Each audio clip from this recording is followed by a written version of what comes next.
بسم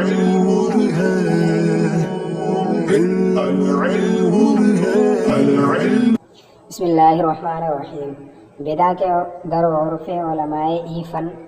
تصورات مرتبہ را کے موصل شون و تصور دے کر معرف و قول شارح خوانند.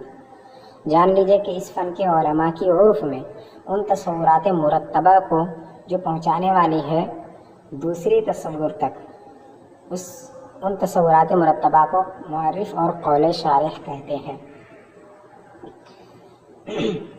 یعنی جب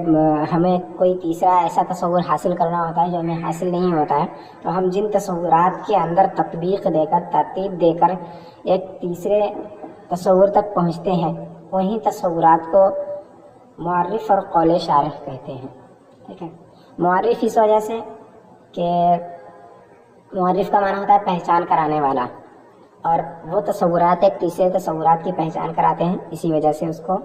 معرف کہتے ہیں. وہاں تصدیقات مرتبہ را کے موصل شوند با تصدیق دیگر حجت و دلیل خوانند، اور ان تصدیقات مرتبہ کو جو پہنچانے والی ہے دوسری تصدیقات تک، اس کو حجت اور دلیل کہتے ہیں. یعنی وہ تصدیقات جن کو ہم ترتیب دے کر کے، جن کو ہم جب ترتیب دیتے ہیں تو وہ ہمیں ایک تیسری تصدیق تک پہنچاتی ہے جو ہمیں نہیں معلوم ہوتا ہے، تو ان تصدیقات کو بولتے ہیں حجت اور دلیل. حجت اور دلیل انہیں بولتے ہیں. حجت کا معنی ہوتا ہے لغت میں غلبہ پانا، غالب ہو جانا کسی کا، اور تصدیقات مرتبہ جو ہے ان کے ذریعے سے ہم خصم پر غالب آتے ہیں، یعنی مد مقابل پر ان کے ذریعے سے ہم غالب آتے ہیں، اسی وجہ سے اس کو حجت کہتے ہیں. ٹھیک ہے. یعنی اگر درست طریقے پر کوئی تصدیقات مرتبہ میں اگر درست طریقے پر تصدیقات کے اندر ترتیب دے کر ایک تیسری تصدیق تک پہنچتا ہے تو وہ مد مقابل پر غالب آ جاتا ہے، اسی وجہ سے اس کو حجت کہتے ہیں، کیونکہ حجت لغت میں کہتے ہیں غلبہ پانے کو. پس مقصود دری فن دانستن معرف و حجت است. پس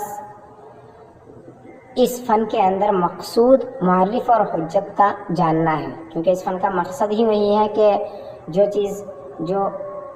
چیزیں ہمیں معلوم ہیں ان کے اندر ایسے اس طریقے پر تطبیق دے کہ اس سے ہمیں وہ چیزیں معلوم ہو جائے جو ہمیں معلوم نہیں تھی. تو ان تصدیقات مرتبہ کو اور ان تصورات مرتبہ کو جو ہمیں کسی دوسرے تصور یا کسی دوسرے تصدیق تک پہنچاتے ہیں ان کو معرف اور حجت کہتے ہیں. ٹھیک ہے. تو اب اس فن کا مقصد یہی ہے کہ معرف اور حجت کو ہم جان لیں تاکہ ہم ان کے اندر تطبیق دے کر کے، درست طریقے پر تطبیق دے کر کے درست نتیجے تک پہنچ سکیں، ایسی تیسری چیز حاصل کر سکے جو ہمیں حاصل نہیں ہے درست طریقے پر. ٹھیک ہے. وشک نیست کہ معرف و حجت فی الحقیقت معانی است. اور اس بات میں کوئی شک نہیں ہے کہ معرف اور حجت جو وہ تصورات جو دوسرے تصورات تک پہنچاتے ہیں اور وہ تصدیقات جو دوسری تصدیقات تک پہنچاتی ہیں، حقیقت میں یہ دونوں معانی ہیں، الفاظ نہیں ہیں. یعنی جو بھی ہم اگر کسی بھی چیز کا ہم تصور کرتے ہیں تو اس کے معانی کا ہم تصور کرتے ہیں، اور ہمارے ذہن میں جو کچھ بھی ہوتا ہے وہ اس کے معانی کا تصور ہوتا ہے، اور ہم انہی معانی کے درمیان تطبیق دے کر کے ایک تیسرے معانی تک پہنچتے ہیں. تو یہ سب کچھ جو ہوتا ہے وہ معانی کے اندر ہوتا ہے، الفاظ میں کچھ نہیں ہوتا ہے. الفاظ کا استعمال انسان اسی وقت کرتا ہے جب اس کو جو بات وہ خود سمجھ چکا ہے اس کو جب دوسروں تک سمجھاتا ہے تب، اور جب کسی دوسرے کی بات وہ خود سمجھنا چاہتا ہے تب اسے الفاظ کی ضرورت پڑتی ہے. ٹھیک ہے. تو یہ چیزیں جو ہے کہ کسی چیز کو دیکھ کر کے اس کا تصور کر لینا، اور اس تصور کے اور پھر دوسری چیزوں کو دیکھ کر ان کا تصور کر لینا، اور ان تصورات کے اندر تطبیق دے کر کے ایک تیسرا تصور حاصل کر لینا، یہ سب کے سب معانی کے اندر ہوتا ہے، الفاظ کے اندر نہیں ہوتا ہے. ان سب کے اندر الفاظ کی ضرورت نہیں پڑتی، معانی ہوتے ہیں صرف ان کے اندر. ٹھیک ہے. معانی است نہ الفاظ. یہ حقیقت میں یہ معانی ہے نہ کہ الفاظ ہے. مثلا معرف انسان معنی حیوان ناطق است. مثلا انسان کا معرف حیوان ناطق کا معنی ہے. ٹھیک ہے. انسان کا جس چیز کے ذریعے سے انسان کا علم ہوتا ہے، ہمیں جن تصورات کے اندر درست طریقے پر تطبیق دے کر کے ہمیں انسان کا علم ہوتا ہے، وہ ہے حیوان ناطق لفظ نہیں ہے، بلکہ حیوان ناطق جو ہم نے سمجھا ہے کہ وہ حیوان جس کے اندر سمجھنے کی قوت ہے، یہ جو معنی ہم نے سمجھا ہے وہ ہے، نہ کہ یہ الفاظ۔ حیوان ناطق الفاظ نہیں ہے، بلکہ جو معنی ہم نے سمجھا ہے حیوان ناطق وہ ہے، ٹھیک ہے، نہ لفظ یہاں، نہ کہ اس کا لفظ۔ حیوان ناطق کا معنی ہے، انسان کا مورخ حیوان ناطق کا معنی ہے، نہ کہ حیوان ناطق کے الفاظ ہیں۔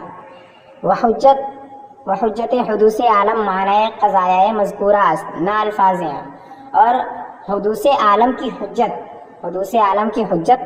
قضایہ مذکورہ کا معنی ہے، یعنی جو قضیے اوپر پیش کیے گئے تھے کہ ہر متغیر حادث ہے، اور جو کچھ عالم متغیر ہے اور ہر متغیر حادث ہے، بس عالم حادث ہے، یہ جو قضیے پیش کیے گئے تھے، تو یہ عالم متغیر ہے اور ہر متغیر حادث ہے، یہ جو حجت ہے، یہ دونوں مل کر کے حجت بنیں گے۔ تو یہ الفاظ حجت نہیں ہے، بلکہ ان کا جو معنی ہے وہ حجت ہے، ٹھیک ہے، یہ الفاظ حجت نہیں بلکہ ان کا معنی حجت ہے، کہ ہم دیکھتے ہیں کہ ہر بدلنے والی چیز جو ہوتی ہے وہ حادث ہوتی ہے، اور دنیا یہ بھی بدلنے والی ہے، اس میں بھی تبدیلی ہوتی رہتی ہے، تو یہ جو معنی ہم نے حاصل کیا ہے یہ معنی حجت ہے، نہ کہ وہ الفاظ حجت ہیں، ٹھیک ہے۔ اور حدوث عالم کی حجت قضایہ مذکورہ کا معنی ہے، نہ کہ اس کے الفاظ ہیں۔ پس صاحب ای فن را بالذات احتیاج با الفاظ نیست، پس تو اس فن کو طلب کرنے والے پر، اس فن کے صاحب پر، یعنی اس فن کے طلب کرنے والے پر، یا پھر آپ وہی کہہ لیجئے اس فن کے اندر جو بھی ہو اسی کو اس کا صاحب بولیں گے، چاہے اس فن کے اندر ماہر ہو اس کو بھی بولیں گے۔ تو اس فن کے اندر اس فن والے کو چاہیے کہ وہ اس فن والے کو بالذات الفاظ کی ضرورت نہیں ہوتی ہے، اس فن والے کو یعنی جو بھی اس فن کو حاصل کرنا چاہے تو اسے الفاظ کی ضرورت نہیں پڑتی ہے، اس فن والے کو بالذات الفاظ کی ضرورت نہیں ہوتی، کیونکہ اس کے اندر الفاظ کی بحث ہی نہیں ہے، اس کے اندر صرف معنی سے بحث ہوتی ہے۔ لیکن چوں تفہم و تفہیم معانی با الفاظ و عبارت است، لیکن چونکہ معنی کا سمجھنا اور سمجھانا الفاظ اور عبارت پر ہی ہے، جب آپ اپنا معنی کسی کو، جب آپ کے اندر جو چیز ہے وہ آپ کسی دوسرے تک پہنچانا چاہتے ہیں، یعنی آپ نے کسی چیز کے بارے میں کچھ سمجھا، ٹھیک ہے، اب آپ نے تو وہ سمجھ لیا اس کے معنی سے، لیکن جب آپ کو وہی چیز کسی دوسرے تک پہنچانی ہے، کسی دوسرے کو آپ کو وہی چیز سمجھانی ہے، تو آپ کو الفاظ کا سہارا لینا پڑے گا، ٹھیک ہے۔ اگر کوئی کہے کہ اشارے کے ذریعے سے بھی ہو جاتے ہیں تو ایسا نہیں ہوتا ہے، کیونکہ اشارے کے ذریعے سے انسان وہی چیز سمجھتا ہے جس کے بارے میں وہ انسان جانتا ہے، لیکن اس کے اندر تو منطق کے اندر ایسی چیزیں سمجھی جاتی ہیں جن کو ہم نہیں جانتے ہیں پہلے سے، ٹھیک ہے، تو اشارے سے بھی معنی کا سمجھنا اور سمجھانا، اس کے معنی کا سمجھنا اور سمجھانا اشارے سے بھی نہیں ہو پائے گا، ٹھیک ہے۔ تو اگرچہ اس فن کے اندر بحث الفاظ سے نہیں ہے، لیکن جب آپ اپنا معنی کسی کو سمجھانا چاہتے ہیں یا کسی دوسرے کا معنی خود سمجھنا چاہتے ہیں، یعنی کوئی دوسرا کوئی چیز سمجھ چکا ہے، آپ اس سے وہ چیز سمجھنا چاہتے ہیں، تو اس کے لیے بھی آپ کو الفاظ کی ضرورت پڑے گی، وہ آپ کو الفاظ میں ہی سمجھائے گا، ٹھیک ہے۔ لیکن چونکہ معنی کا سمجھنا اور سمجھانا الفاظ و عبارت سے ہی ہے، ٹھیک ہے، اسی وجہ سے ازیں جہت واجب شود بر وے کے نظر کند در حال الفاظ بے اعتبار دلالت او برمانہ، اسی وجہ سے واجب ہوا اس پر، یعنی اس فن کے طلب کرنے والے پر واجب ہوا کہ وہ غور و فکر کرے، نظر کرے الفاظ کی حالتوں پر، اس کے اپنے معنی پر دلالت کرنے کے اعتبار سے۔ تو اس فن کے طلب کرنے والے پر واجب ہوا کہ وہ الفاظ کی حالت پر غور و فکر کرے، اس کے اپنے معنی پر دلالت کرنے کے اعتبار سے، یعنی اس فن کا جو بھی طلب کرنے والا ہوگا اس پر یہ بات واجب ہے، لازم ہے کہ وہ الفاظ کو اس اعتبار سے دیکھے کہ وہ اپنے معنی پر کس طریقے پر دلالت کر رہا ہے، یا وہ اپنے مکمل معنی پر دلالت کر رہا ہے، یا معنی کے جز پر دلالت کر رہا ہے، یا اپنے وضعی معنی پر دلالت کر رہا ہے، یا عقلی معنی پر دلالت کر رہا ہے۔ تو ان سب چیزوں کو دیکھنا اس کے لیے ضروری ہے۔ ٹھیک ہے.